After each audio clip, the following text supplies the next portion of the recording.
Hello friends, आज मैं आप लोगों के साथ बेस्ट स्ट्रेटजी को डिस्कस करूंगा जो कि लेटेस्ट वैकेंसी जो आई है रेलवे में आरआरबी जेई की उसके लिए होगी। अगर आप मेरी वीडियो को पूरा देखते हैं और हर एक मेरे द्वारा बताए हुए पॉइंट्स को समझते हैं तो आप 100% इस स्ट्रेटजी को फॉलो करके सिलेक्शन ईजिली आप ले सकते हैं। तो दोस्तों प्लीज़ वीडियो को पूरा देखें।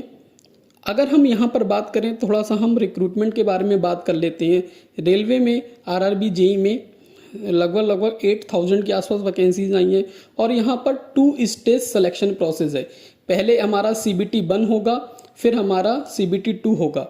अगर हम बात करें आफ्टर CBT 1 एंड CBT 2 जो स्टूडेंट दोनों एग्जाम्स को पास कर लेंगे उसके बाद डॉक्यूमेंट वेरिफिकेशन और मेडिकल होगा। अगर हम CBT 1 की अगर हम स्पेशली बात करें, क्योंकि सबसे पहले तो यही होगा, यही एक इम्पॉर्टेंट एग्जाम है, जो यहाँ से पास करेंगे वो CBT 2 में जाएंगे। तो CBT 1 में there are 4 topics: mathematics, general intelligence and reasoning, general awareness and general science. 30 question हमारे मैथमेटिक्स के और जनरल साइंस के होंगे, यानी इसका वेटेज सबसे ज़्यादा है। नेक्स्ट अगर हम बात करें जनरल इंटेलिजेंस रीजनिंग 25 मार्क्स की आएगी, 25 क्वेश्चन होंगे और जनरल अवेयरनेस के यहाँ पे 15 क्वेश्चन होंगे और 15 मार्क्स के। ओवरऑल बात करें तो 90 मिनट्स का ये एग्ज़ाम होगा और हमारा यहाँ पर 100 क्वेश्चंस पूछे जाएंगे।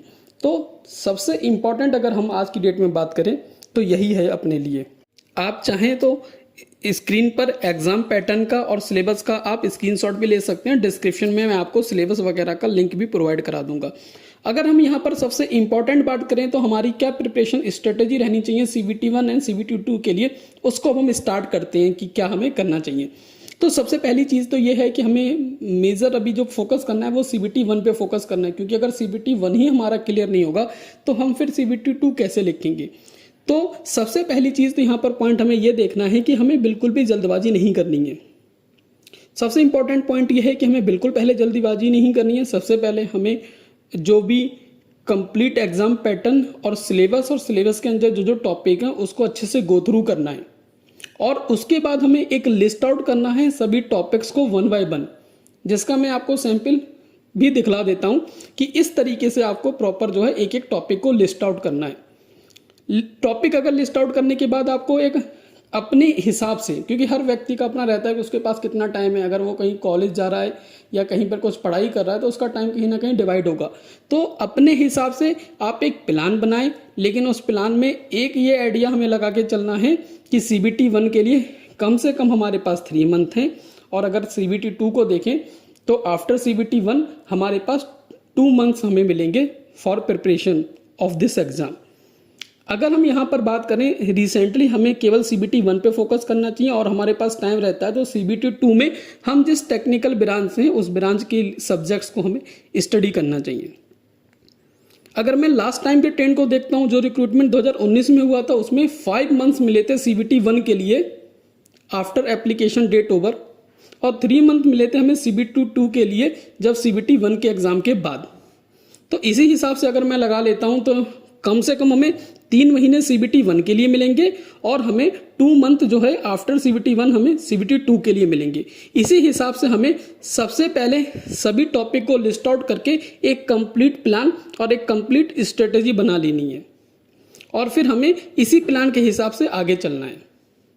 तो यहाँ पर अगर बात करें, आप चाहें तो मुझसे भी पर्सनल कांटेक्ट करके डिस्क्रिप्शन में मेरा व्हाट्सअप नंबर है, कांटेक्ट करके आप मुझसे पर्सनल भी गाइडेंस ले सकते हैं कि हमें किस तरीके की स्ट्रेटजी और किस तरीके से हमें फॉलो करना चाहिए इस पर्टिकुलर रिक्रूटमेंट के लिए। तो अगर हम यहाँ पर बात करें मेन स्ट्रेटजी की बात करें तो जैसे कि हमने लिस्ट आउट कर लिया सभी टॉपिक्स को, अब हमें क्या करना है, हर एक टॉपिक को 1 बाय 1 गो थ्रू करना है बहुत ही अच्छे से।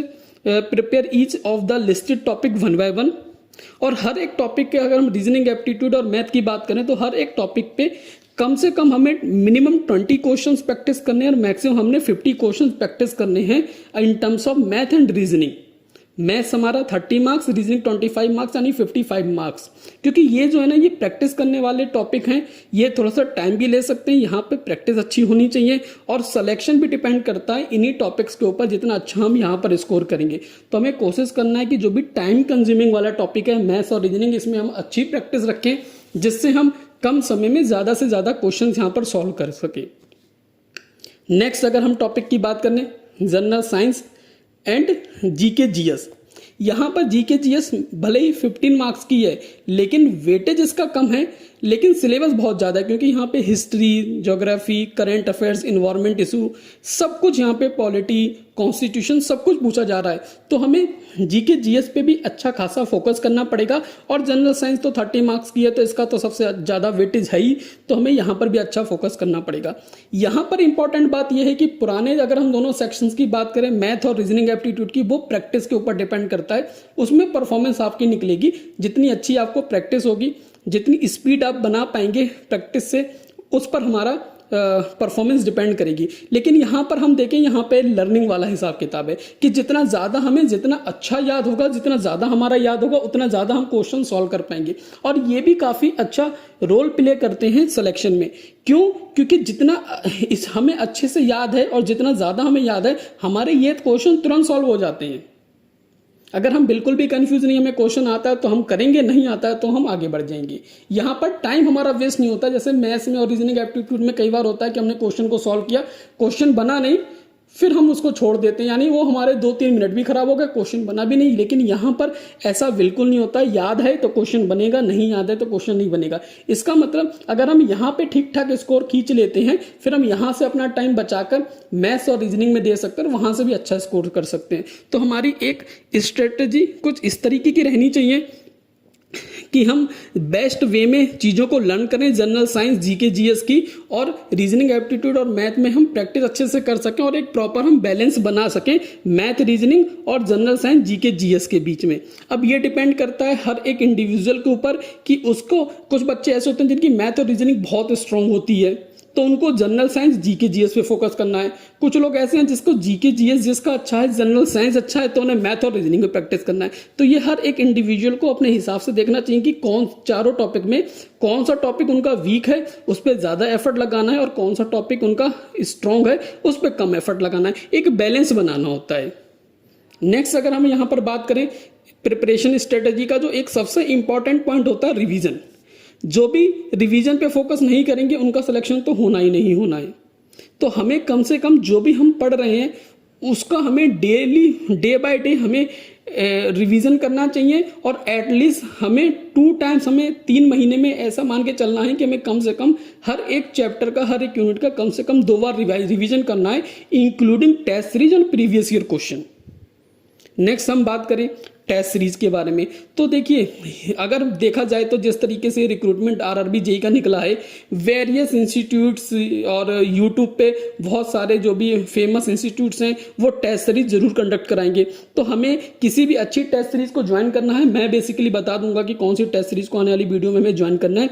उस टेस्ट सीरीज को हमें बहुत अच्छे से देना है, क्योंकि बिना टेस्ट सीरीज एक हमें एग्जामिनेशन वाला माहौल नहीं मिल पाता है, हमारी उस तरीके का एक मतलब बन नहीं पाता है पूरा एक हमारा सिस्टम, कि हम तो बिना टेस्ट सीरीज के ये चीज़ पॉसिबल नहीं है कि हम सिलेक्शन ले सकें आज की डेट में, क्योंकि टेस्ट सीरीज बहुत इंपॉर्टेंट है। एक एग्जामिनेशन वाला माहौल जरूर बनना चाहिए। Next previous year questions, previous year question practice करना इसलिए जरूरी है क्योंकि बिना इसके हमें आइडिया ही नहीं लगेगा कि क्वेश्चन का लेवल क्या है। क्योंकि जब तक हमें क्वेश्चन का लेवल नहीं पता चलेगा उस तब तक हम किस तरीके के हमें क्वेश्चंस डेली, हमने जैसे बात किया था मिनिमम 20 और मैक्सिमम 50 क्वेश्चंस प्रैक्टिस करना है हर सब्जेक्ट के, तो हम वो नहीं कर पाएंगे। इसीलिए प्रीवियस ईयर क्वेश्चन को प्रैक्टिस करना और टेस्ट सीरीज को देना एक बहुत ही इंपॉर्टेंट रोल प्ले करेगा through out the selection process plus revision.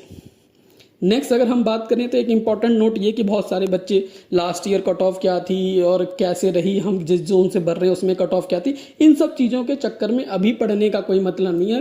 Preparation को स्टार्ट करना है बिना किसी कन्फ्यूजन के, और जब प्रिपरेशन हो जाएंगे, टेस्ट सीरीज में हम परफॉर्मेंस करने लगेंगे अपने मार्क्स के हिसाब से, तब हम एक एनालिसिस लगा सकते हैं कि जिस जोन से हमने फॉर्म भरा है उस जोन से बेसिकली कट ऑफ हमारी निकल पा रही है कि नहीं निकल पा रही है, और हमें कितना इनपुट और लगाना है। लेकिन अर्लियर अगर हम बात करें स्टार्टिंग स्टेज में, हमें कट ऑफ वगैरह के बारे में बिल्कुल नहीं सोचना चाहिए, क्योंकि कट ऑफ डिपेंड करती है बेसिकली नंबर ऑफ वैकेंसीज पर, और किस जोन में कितनी वैकेंसीज हम कहाँ से भर रहे हैं, वो सारी चीज़ें भी फंक्शन होता है कट ऑफ का।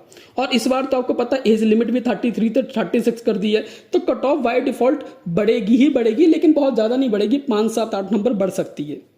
नेक्स्ट बच्चे काफ़ी कंफ्यूज होते हैं फॉर्म भरने से पहले कि बेस्ट जोन क्या है अप्लाई करने का।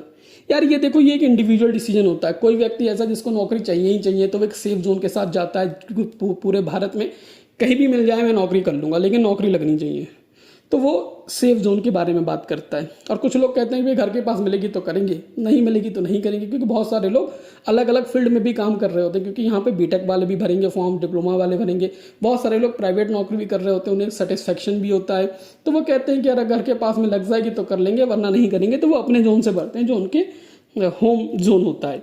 तो ये डिपेंड करता है हर एक व्यक्ति के इंडिविजुअल डिसीजन पे। अगर मैं मोटा माटी हिसाब किताब लगाऊं तो जोन बाय जोन लगभग 10 मार्क्स का मैक्सिमम वेरिएशन हो सकता है, इससे ज़्यादा नहीं हो सकता। तो जोन आप, क्योंकि फॉर्म पहले भरना है, तो जोन आप देख लीजिए कि आपको कैसा भरना है। बहुत सारी आपको यूट्यूब पे वीडियोस भी मिल जाएंगी जोन रिलेटेड, लेकिन अकॉर्डिंग टू मी, क्योंकि मैं प्रिपरेशन स्ट्रेटेजी के बारे में बात कर रहा हूँ, तो आप कट ऑफ के बारे में बिल्कुल ना पढ़े, सिर्फ और सिर्फ प्लान बनाएं और अपना एग्जाम है और इसकी जो स्टडी है उसको स्टार्ट करें। अगर मैं टाइम टेबल की बात करूं तो टाइम टेबल कम से कम हमें 6 घंटे देना चाहिए CBT 1 की प्रिपरेशन के लिए। और अगर हमारे पास टाइम बचता है तो हम टेक्निकल कर सकते हैं, 2 आवर्स टेक्निकल कर सकते हैं। अगर कोई लोग गेट वगैरह या इंजीनियरिंग सर्विसेज या फिर जो वेरियस एग्जाम्स आते हैं टेक्निकल लेवल के, अगर उनको भर रखा है तो वो टेक्निकल की तैयारी तो बाय डिफॉल्ट करेंगे ही करेंगे। तो यह CBT 2 का उनका तैयार ऑटोमेटिकली होता रहेगा। मेन फोकस है CBT 1 पे। थर्ड चीज़ क्या है, रिवीजन और टेस्ट सीरीज।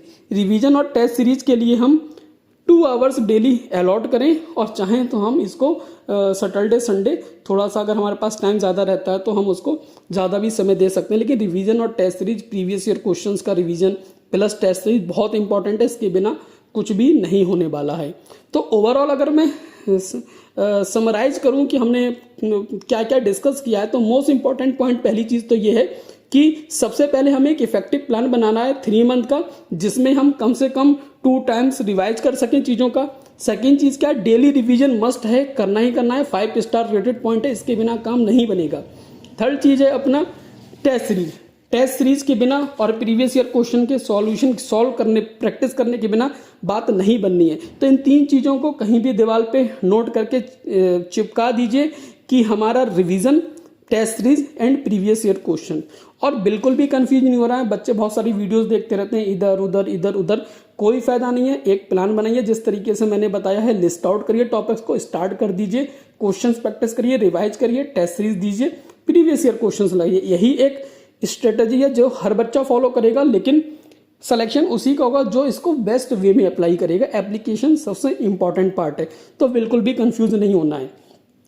साथ में दोस्तों, अगर आप हमारे साथ हमारी गाइडेंस में प्रिपरेशन करना चाहते हैं तो हम डिस्क्रिप्शन में दिए हुए व्हाट्सएप लिंक के थ्रू आप हमसे संपर्क कर सकते हैं। साथ साथ हमारे चैनल को भी सब्सक्राइब करें। मैं यहाँ आपको वो कंटेंट प्रोवाइड करूँगा जो 100% एग्जाम में आना ही आना है। तो आज की वीडियो में बस इतना ही। Thank you so